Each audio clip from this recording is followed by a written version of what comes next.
The CakePHP naming conventions for controllers are as follows.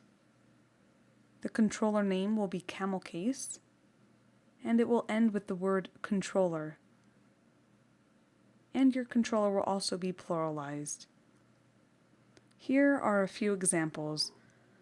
So if we have a controller that is going to deal with desserts, we'll name it desserts, plural, and then we'll add on the name controller. In our last example, we have a controller that will deal with just the latest recipes. We have a capital L and a capital R on recipes. You'll notice recipes is plural, and then we've added on the name controller.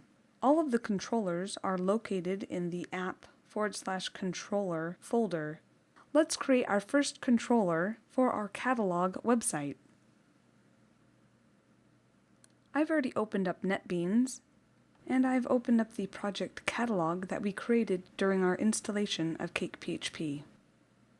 The folder structure you see here is a little bit different than the folder structure that we just went over.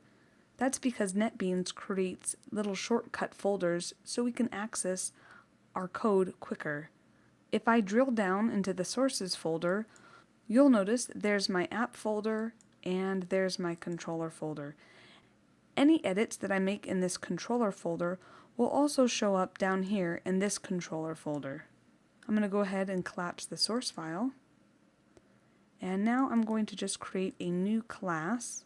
And our controller that we're going to create for our catalog website, it's going to be an items controller. We're going to have a list of items that we have in our catalog. Remembering the rules, it needs to be camel cased, so we're going to have a capital I, and the word needs to be plural, so I'll add on an S, and then all of the controllers have an ending with the word controller. Click Finish.